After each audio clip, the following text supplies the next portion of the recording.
Hello students, I am here, your chemistry teachers. Today we will discuss about photoelectric effects of class 11th.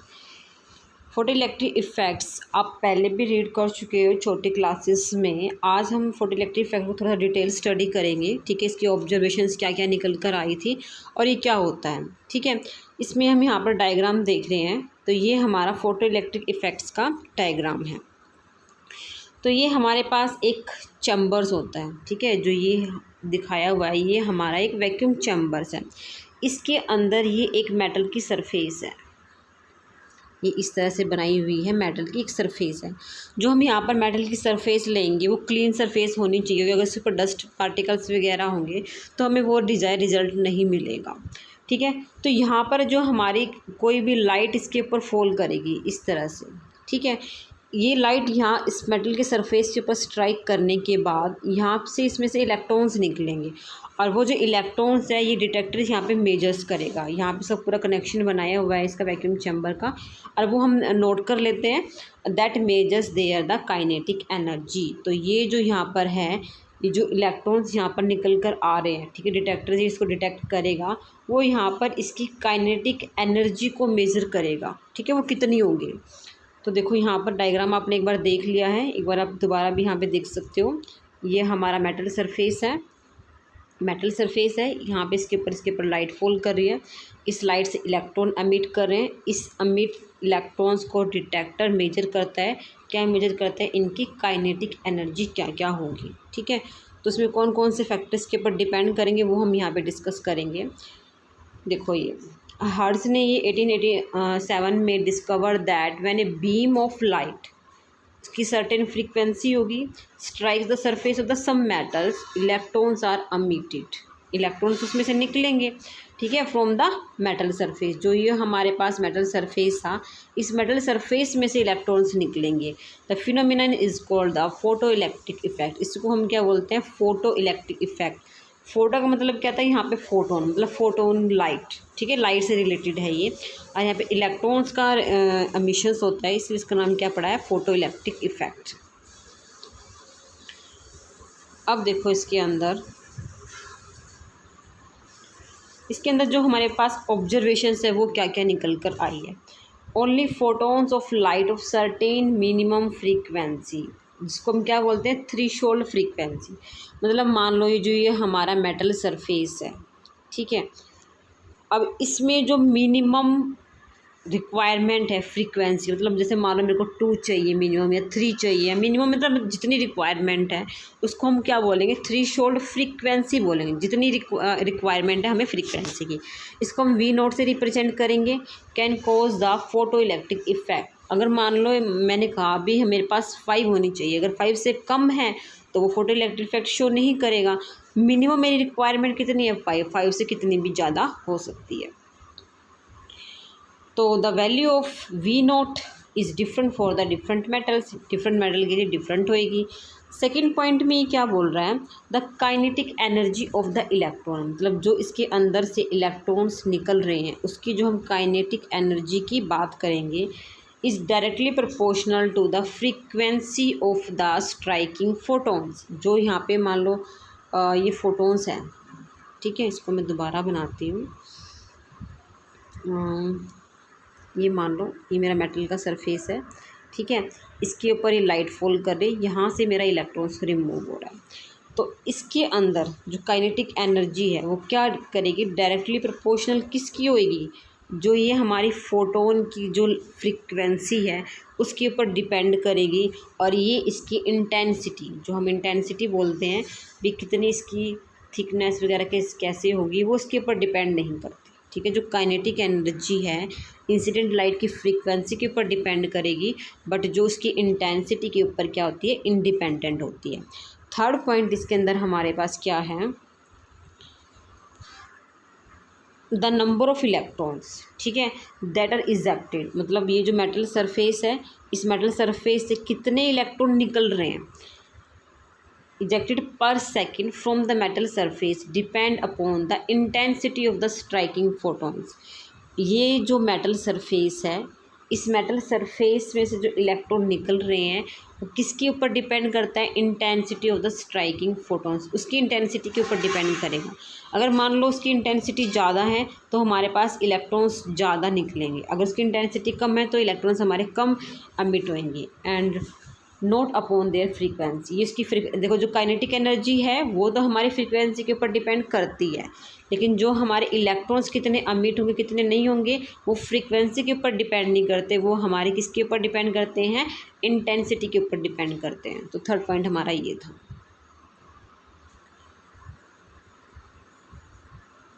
अब देखो इसमें explanation of the photo electric effects है।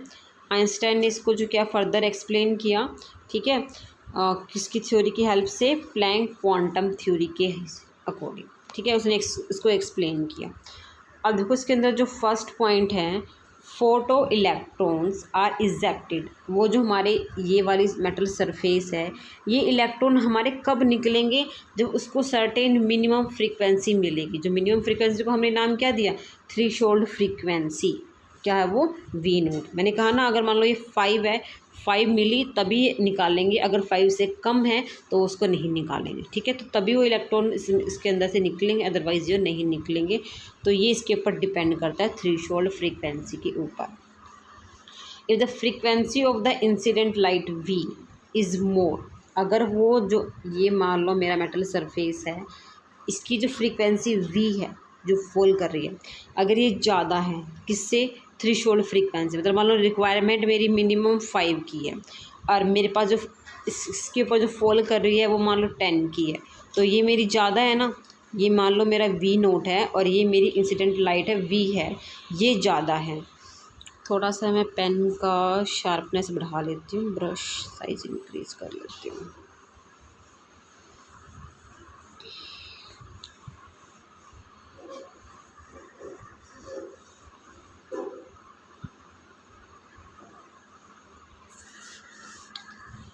ठीक है, तो ये जो हमारी इंसिडेंट लाइट है, इंसिडेंट लाइट हमारी वी है और जो हमारी थ्रेशोल्ड फ्रीक्वेंसी वो क्या है, हमारी वी नोट है। जो एक्सेस एनर्जी है, ठीक है, एक्सेस एनर्जी मतलब मैंने कहा मेरी 10 थी, 5 की मेरे को रिक्वायरमेंट थी, अब एक्सेस एनर्जी कितनी है मेरे पास, 5 है, ठीक है, is imparted to the electron as kinetic energy, जो हमारे पास एक्स्ट्रा एनर्जी है वो हमारे इलेक्ट्रॉन्स को इम्पार्ट करने में यूज़ होएगी, ठीक है। और इसमें देखो अगर हम कहें काइनेटिक एनर्जी हमारी क्या होती है, 1/2 हाफ mv², ये हमारी काइनेटिक एनर्जी होती है। ये हमारा HV minus HV note, H यहाँ पर क्या है हमारा, मैंने कल बताया था आपको, ये हमारा प्लैंक कांस्टेंट है, ठीक है, और इसकी वैल्यू हमारे पास कितनी होती है, 6.626 10⁻⁻34 जूल सेकेंड, ये इसकी वैल्यू होती है। तो देखो इसको थोड़ा सा रीअरेंज कर लो, जो ये हमारा HV नोट है अगर इसको हम इस साइड लेकर जाएंगे तो ये प्लस का हो जाएगा, तो हमारे पास इक्वेशन क्या निकल कर आएगी, HV = HV note plus half mv², ये हमारे पास निकल कर आएगी। अब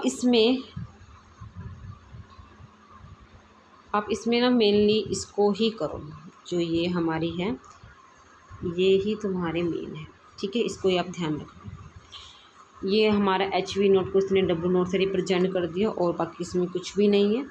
नेक्स्ट है third point, on increasing the intensity of light, मैंने कहा था जो इंटेंसिटी ऑफ लाइट है वो इलेक्ट्रॉन को डिसाइड करेगी, वो काइनेटिक एनर्जी के ऊपर डिपेंडेंट नहीं होती।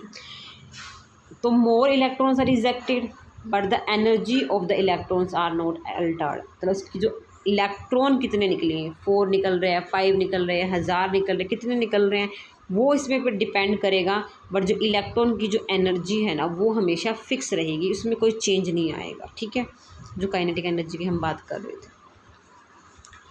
Dual behaviour of the electromagnetic radiation, अब इसने क्या बोल रहा है यहाँ पे, ड्यूल बिहेवियर, ड्यूल का मतलब होता है डबल करेक्टर्स, ठीक है, मतलब डबल बिहेवियर शो कर रहा है। कौन शो कर रहा है, जो इलेक्ट्रोमैग्नेटिक रेडिएशन होती है। अब देखो जो साइंटिस्ट ने ऑब्जर्व किया कि जो हमारे पास जो लाइट है लाइट है और जो अदर इलेक्ट्रोमैग्नेटिक रेडिएशंस है उनका ड्यूल नेचर होता है। ड्यूल का मतलब क्या होता है? Double nature. डबल नेचर में किसका शो क्या बोल रहा है?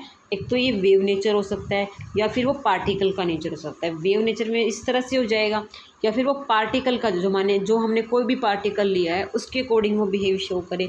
तो मतलब क्या है, वो जो बिहेव शो कर रहा है वो हमारा वेव नेचर भी हो सकता है और पार्टिकल नेचर भी हो सकता है। जो दोनों बिहेवियर शो करेगा वो उसको हम क्या बोलते हैं? ड्यूल नेचर बोलते हैं। Whenever radiation interacts with matter, it display particles like properties in contrast to the wave-like properties. अगर जो हमारी रेडिएशंस हैं, अगर वो रेडिएशन हमारे पार्टिकल के ऊपर डिस्प्ले करती है, ठीक है, तो पार्टिकल लाइक का बिहेवियर शो करेगा।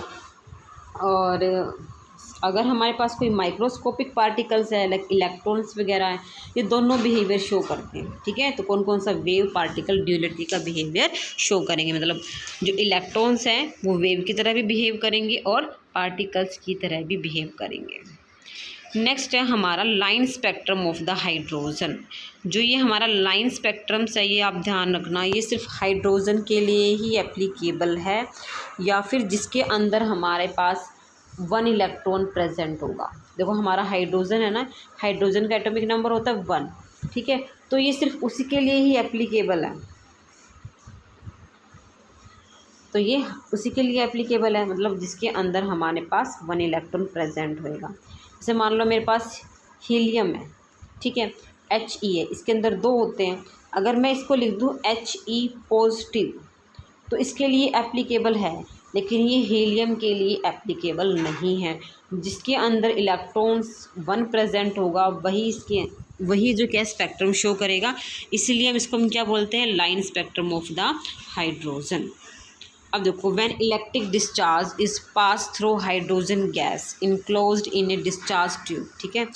अब हमने कोई इलेक्ट्रिक डिस्चार्ज ले लिया, उसके अंदर हाइड्रोजन गैस को हमने फिल कर दिया under low pressure and the emitted light is analysed by the spectroscope की हेल्प से हम करेंगे। कल हमने पढ़ा था ना, तो हमें 2 तरह के स्पेक्ट्रम शो करते हैं। एक तो कंटिन्यूस स्पेक्ट्रम होता है और एक क्या होता है? हमारा लाइन स्पेक्ट्रम होता है। The spectrum consist of a large number of lines which are grouped into different series. The complete spectrum is known as a hydrogen spectrum. और इस ऑब्जर्वेशन की जिसने किया था वो किसने किया था? रेडबर्ग ने किया था। और इस सीरीज़ को हम क्या बोलते हैं? Describe by the following expression. इसका एक्सप्रेशन है, पहले ये हम डायग्राम देख लेते हैं। तो देखो, जो ये हमारे पास मैंने कल बताया था ना, जो हमारा स्पेक्ट्रम होता है कंटिन्यूस में, तो क्या होता है? जैसे हमारे पास डिफरेंट कलर शो होंगे, जैसे मान लो इस तरह का कोई, मतलब ये आपस में कलर मिक्स होते हैं इस तरह से, ऐसे ऐसे, ठीक है, इसके अंदर एक दूसरे से मिक्स होते हैं। ये तो हमारा कंटिन्यूस स्पेक्ट्रम है। अगर मैं बात करूँ लाइन स्पेक्ट्रम की, जैसे ये है मेरे पास, ठीक है, तो लाइन स्पेक्ट्रम में क्या होगा मेरे पास?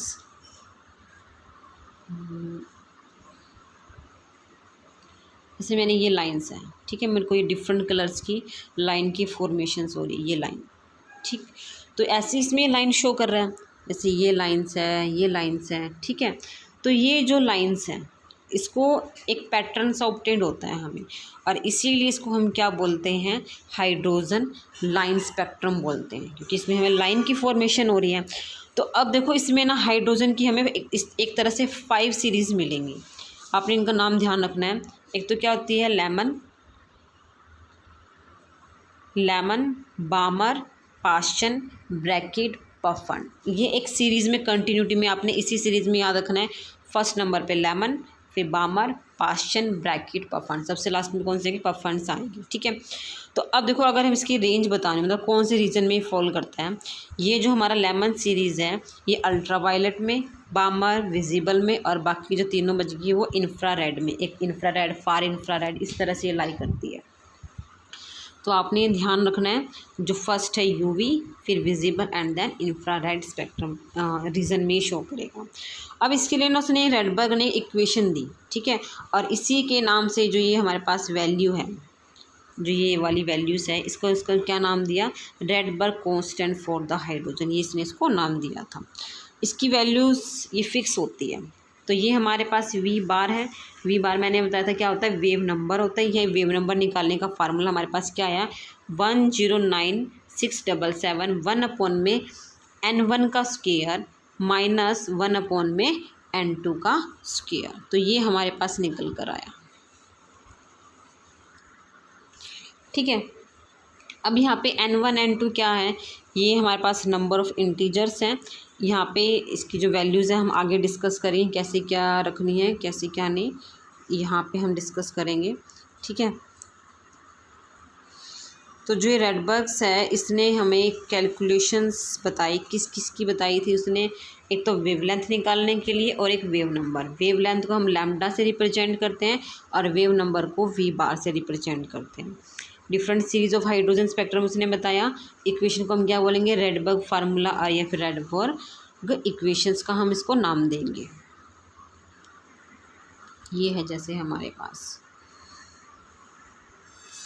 अगर ये हम हाइड्रोजन के लिए निकालते हैं तो जो इसमें यहाँ पे रेडबर्ग साइंटिस्ट था ना, तो उसके नाम पे ही क्या पड़ा, इसका नाम RH। ये जो RH है ये Rydberg constant for the hydrogens है। ठीक है, अगर मेरे को वेव नंबर वी बार निकालना है और वी बार किसके इक्वल होता है, 1/में लैम्डा के इक्वल होता है, तो हम इससे वेव नंबर भी निकाल सकते हैं और वेवलेंथ भी फाइंड आउट कर सकते हैं। तो ये क्या आएगा, 1/n1 का स्क्वायर माइनस 1/n2 का स्क्वायर। अगर कोई दूसरा स्पीसीज प्रेजेंट है तो यहाँ पे r/z स्क्वायर का मतलब ये जो z स्क्वायर है ये इसके अंदर आ जाएगा। ठीक है, बाकी फॉर्मूला सेम है। ओके, अब यहाँ पे हम बताते हैं कि यहाँ पे जो z है n1 है ये हमने किस तरह से लेना है, किस सीरीज़ के लिए हमने क्या लेना है। ठीक है, अब देखो z है atomic number of the species होगा, RH हमारा कांस्टेंट है, कौन सा कांस्टेंट है, रेडबर्ग कांस्टेंट है। ये फॉर हाइड्रोजन के लिए n1 एंड n2 और इंटीजर्स होंगे, और जो हमेशा n2 ये जो हमारा है ये हमारा n2 ग्रेटर देन होगा n1 से। ठीक है, और यहाँ पे हमारे पास मैंने बताया था 5 हमारे पास सीरीज़ हैं, Lyman, Balmer, Paschen, Brackett and पफन्स।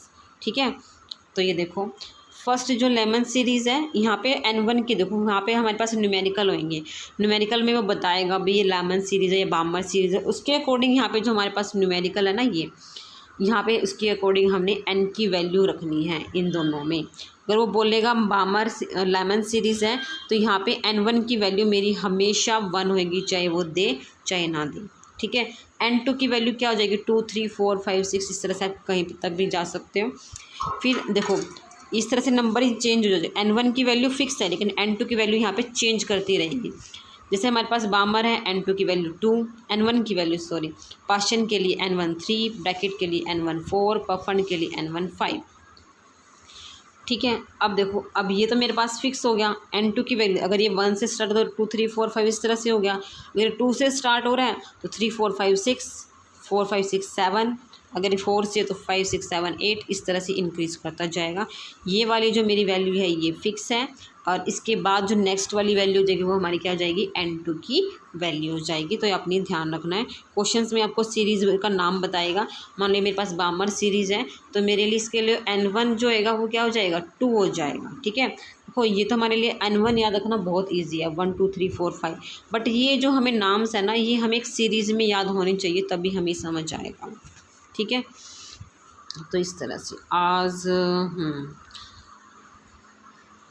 देखो जैसे ये bye substituting the value of n1 and n2, अब वो इक्वेशन में रख सकते हैं और वेव लेंथ और वेव नंबर हम फाइंड आउट कर लेंगे, स्पेक्ट्रल लाइन हम कैलकुलेट कर लेंगे। n1 अगर n1 मेरे पास 2 है, ठीक है, पहले लेमन थी फिर बामर थी, बामर के लिए हमारे पास n1 कितना होता है 2 होता है, तो उसके अकॉर्डिंग इसको हम क्या नाम देंगे, बामर फार्मूला बोल देंगे। तो आज हम यहीं तक करेंगे। ठीक है, तो यहाँ तक आपने अच्छे से करना है, कोई प्रॉब्लम हो तो आप कमेंट सेक्शन में पूछ सकते हो। Thank you for watching the video.